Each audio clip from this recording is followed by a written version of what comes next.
नमस्कार मराठी मंडळीवर तुमच्या सगळ्यांचं स्वागत आहे। ठाणे जिल्हा आता एक विकासाचं मॉडेल म्हणून समोर येतोय आणि त्याचं कारण आहे ठाणे जिल्ह्याचा थक्क करणारा विकास आणि मुख्यमंत्री एकनाथ शिंदे यांचा दृष्टिकोन। ठाणे जिल्हा आणि परिसराला मुख्यमंत्री एकनाथ शिंदे यांच्या नेतृत्वाखाली अभूतपूर्व विकासाचा अनुभव येत आहे।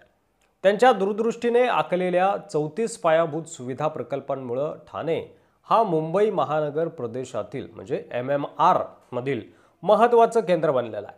अंदाजे 3.96 लाख कोटी रुपयांच्या प्रकल्पांमध्ये नवीन मेट्रो मार्गिका असेल, बुलेट ट्रेन असेल, एक्सप्रेसवे असेल, उडान पूल असेल आणि बोगद्यांचा समावेश आहे। या प्रकल्पांनी ठाणे परिसरातील वाहतूक समस्या कमी होऊन औद्योगिक विकासाला देखील चालना मिळत आहे। ठाणे जिल्हा 6328 चौरस किलोमीटर क्षेत्रफळात पसरलेला असून यातील जवळपास 4214 चौरस किलोमीटर ठाणे जिल्ह्याचा भाग आहे। एकनाथ शिंदे यांनी गेल्या 2 दशकात ठाण्याचं प्रतिनिधित्व करत अनेक महत्त्वाचे निर्णय घेतले। 2014 मध्ये शिवसेना भाजप सरकारमध्ये सार्वजनिक बांधकाम मंत्री म्हणून त्यांनी अनेक मोठ्या प्रकल्पांना मंजुरी दिली।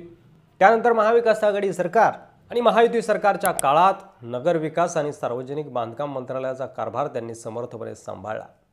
एकनाथ शिंदे यांच्या कार्यकाळात ठाण्यातील पायाभूत सुविधांचा विकास केवळ शहरापुरता मर्यादित न राहता कल्याण, डोंबिवली, उल्हासनगर, अंबरनाथ, मुंब्रा आणि कळवा या शेजारील भागांपर्यंत पोहोचलाय। या प्रकल्पांमुळे रोजगार निर्मिती, व्यवसाय वृद्धी आणि रिअल इस्टेट क्षेत्रात मोठी वाढ होत असून स्थानिक अर्थव्यवस्था 15 ते 18% वाढेल अशी अपेक्षा आहे। या विकास कामांच्या देखरेखीची जबाबदारी कल्याणचे खासदार श्रीकांत शिंदे यांच्यावर असून त्यांच्या सहकार्याने ही प्रकल्प योजना गतिमान झालेल्या आहेत। मुख्यमंत्री एकनाथ शिंदे यांनी ठाणे आणि आसपासच्या भागात साकारलेले प्रकल्प त्यांच्या दूरदृष्टी आणि कर्तव्य दक्षतेचे प्रतीक आहेत। नागरिकांच्या पाठिंब्यावर उभं राहून त्यांनी महाराष्ट्राच्या विकासाचा नवा अध्याय लिहिलाय।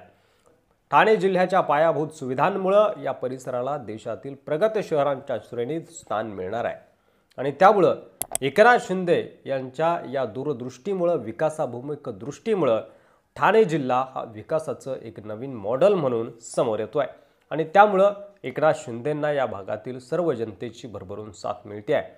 तुमचं मत यावर कमेंट बॉक्समध्ये लिहायला विसरू नका। व्हिडिओ जर आवडला असेल तर जास्तीत जास्त शेअर करा।